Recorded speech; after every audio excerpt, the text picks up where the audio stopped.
வணக்கம் மக்களே, நாங்கள் ராகி கூழ் பண்ண போகிறோம். அதுக்கு சின்ன வெங்காயம், வத்தல் மிளகு தான் போடணும். வத்தல் மிளகு இல்லாதனால பச்சை மிளகுல செவத்த மிளகு போட்டிருக்கோம். இவ்வளவு போல் மாவு எடுத்துருக்கோம். இதை இனி ஒரு 2 கப் அளவு தண்ணியில் இப்படி கலக்கணும். பாருங்கள், இப்படி கலக்கணும். கட்டி பிடிக்காமல் கலக்கணும்.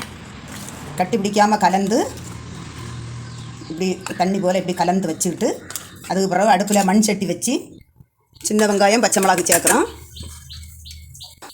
கலக்கி வச்சுருக்க ராகி மாவு அதில் ஊற்றுறோம். பாருங்கள், கட்டி பிடிக்காமல் இப்படி கலக்கி ஊற்றணும்.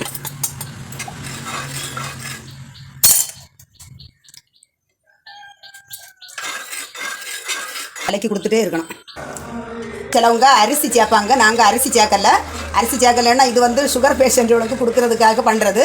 அதனால தான் நாங்கள் பச்சை மிளகும் சின்ன வெங்காயமும் கொஞ்சோண்டு உப்பம் போட்டு பண்ணிகிட்ருக்கோம். இது போல் கட்டி பிடிக்காமல் பாருங்கள், கட்டி பிடிக்காமல் இப்படி கலக்கிட்டே இருக்கணும். இது ராகி களி. நாங்கள் கூழ் பண்ணணும்னு நினச்சோம். இன்றைக்கி மண் சட்டியில் வச்சு பண்ணதுனால களி மாதிரி கிண்டி. நாங்கள் இன்றைக்கி தக்காளியும் சின்ன வெங்காயமும் போட்டு ஒரு தொக்கு பண்ணியிருக்கோம். இன்றைக்கி காலையில் உள்ள டிஃபன் இட்லி, தக்காளி தொக்கு, சாம்பார், ராகி களி. பாருங்கள், இப்படி தான் ராகி களி பண்ணுது. இது பிடிச்சிருந்தா லைக் பண்ணுங்கள், ஷேர் பண்ணுங்கள், சப்ஸ்கிரைப் பண்ணுங்கள். வணக்கம்.